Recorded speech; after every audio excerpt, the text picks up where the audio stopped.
Welcome to this week's Hashkafa Chinuch message, Parshas Tisa. Today I want to address the topic of Simcha, particularly the idea of Simcha Shel Mitzvah. And let's begin with a Dvar Torah that is interesting and you can share with your children. Coming from this week's Parsha, the lesson where we learn the power of Simcha, but actually the Parsha where we learn it is talking about negative Simcha. But we know that Chazal tell us, Meruba midah toiva midah peronios. Anything that happens in the negative is so much more so in the positive, and therefore it's something where we can really learn a lesson. And the lesson really we learn is that when someone is happy, when someone does something besimcha, there's an indication that that's where he or she is living in. In other words, we can do a lot of things in life, but if we do it without simcha, it means we're doing it, we're robotically doing it, but it's not us. Doing something with simcha means it's part of who we are. Now, where do we see this in the negative in this week's Parsha? And a fascinating thing. Of course, this week's Parsha is the Egel Azov. Moshe Rabbeinu is told by HaKadosh Baruch Hu on the mountain, your nation has sinned, they've made an Egel, they're serving the Egel, Hashem threatened to punish us, Moshe Rabbeinu pleaded on our behalf. The whole story as we know it. Moshe Rabbeinu comes down, so he knew the whole story already.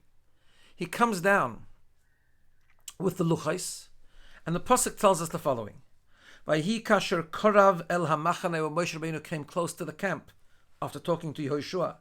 Vayares ha'egel u'mechoiles, and he saw the egel and he saw the dancing. Vayichar af Moshe, became angry, simply translated. Vayashlech beyodav v'saluchais, he threw the luchais from his hands. Vayishaber oisam tachas ahor, and he broke them at the foot of the mountain. And the question obviously is, what changed? Moshe Rabbeinu knew the whole story. Is it just that he saw what he previously heard? A little bit strange, because he knew about it. He was told, he didn't just know about it by a rumor, he knew about it because Hashem told him so. So he knew certainly that the Yidden had indeed served the Egel Azov. Obviously it must have been more painful to see it, but he knew about it. But that's not the whole pshat. The whole pshat lies in one word. When Moshe Rabbeinu came down the mountain, he knew that the Yidden had served the Egel Azov, but perhaps he was like Dan Lekavschus. He saw that they made a mistake. We all make mistakes. They failed. They were tempted. They were panicking because Moshe Rabbeinu wasn't there. All good, but he was sure and certain that that's not really who they were. They weren't connected to it deeply, and they probably felt really guilty, and they probably felt really bad doing it. But Vayhi kasher korav Moshe Rabbeinu comes near the camp. Vayaras ha'egel, and he sees the Egel Hazor, but he doesn't just see the Egel. U'mechoilos, he sees the dancing. He sees the joy, he sees they were doing it with happiness. He says, oi, that's a problem. And he threw down the luchais, and he broke the luchais. Of course, he still davened for us, and we still got Hashem's forgiveness and so on, but there was a dramatic change because he saw how deeply connected the Yidden were with the serving of the Egel Azov. Meruba midah toiva, how much more is that when it comes to the way we serve Hashem in a good sense? Mitzvahs, we know there's a concept called Simcha Shel Mitzvah, but the Simcha of the mitzvah is not just that we add a little bit of a cherry on the top to a mitzvah. When we do a mitzvah b'simcha, it demonstrates a whole new connection. We can do a mitzvah and just do it because it's our duty, and we do it robotically, and we do it because we have to, but it's not us. The more simcha we put into a mitzvah, of course, the simcha also brings the hidur mitzvah, where we do it beautifully and we do it in a way that is better than just the basic halacha. But we do it b'simcha, we're excited, we're enthusiastic to do the mitzvah. That takes the mitzvah to a whole new level. The Arizal, of course, we know, emphasizes to a great degree, and he talked about that when the pasuk later on in the Chumash says, when Hashem will be angry with us because tachas Hashem alekecha besimcha, because we didn't serve Hashem besimcha. The simple pshat is that we didn't serve Hashem altogether with joy. In other words, the whole lacking, the serving of Hashem was lacking. The Arizal translated, of course, as we know, you did serve Hashem, you just didn't do it besimcha, which means it wasn't you. So that's the word, and it's an important word to launch a discussion about Simcha Shel Mitzvah.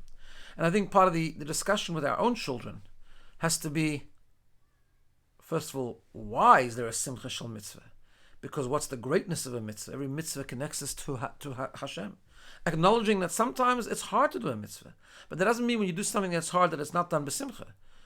Everything we do that brings us benefit takes effort. If you want to achieve something, you have to put in the work. When you do something that's hard, but you know how great it is and what kind of benefits it brings and what kind of greatness it brings to you and what kind of connection it creates between us and Hashem, the simcha is tremendous. Maybe talk about the preciousness of even one single mitzvah. Every mitzvah we do creates another connection with Hashem. One Amen Yehi Shmei Rabba, one Chanukah Licht, one giving of Shalach Manas, one time eating matzah, making Pesach, one time getting up early to daven, one time pushing ourselves to daven properly. All those things. Maybe sometimes the problem is perhaps our children are not aware how great it is. What kind of yichud nitzchi, what kind of eternal bond we create between us and Hashem for every single mitzvah that we do. So we have to talk about this, and we have to say that that's why even when it's difficult, we need to remember the great connection that we have through the mitzvah and try and do it with tremendous simcha. But of course, as I always say every week, we have to show that example. Are we doing mitzvahs b'simcha? When it comes to hard things like davening, like making Pesach maybe, like doing any other mitzvah that we do, perhaps we find inconvenient or sometimes very, very hard. Not everything is easy for us. We all have anisyonis, we all have yetzaharis. But maybe we have a look at ourselves. Are we doing it b'simcha? And we are showing that simcha. Are we showing how exciting it is that a Yom Tov is coming and we have so many mitzvahs that we can do? Are we excited that we're going to even on a simple day wash for bread and make al tilis yadayim or put on tefillin or daven? Are we spreading that simcha in our home? Because when we show by example, it makes a whole big difference, but it needs to come together with a discussion also about the concept of simcha shel mitzvah. Have a wonderful day and a good Shabbos.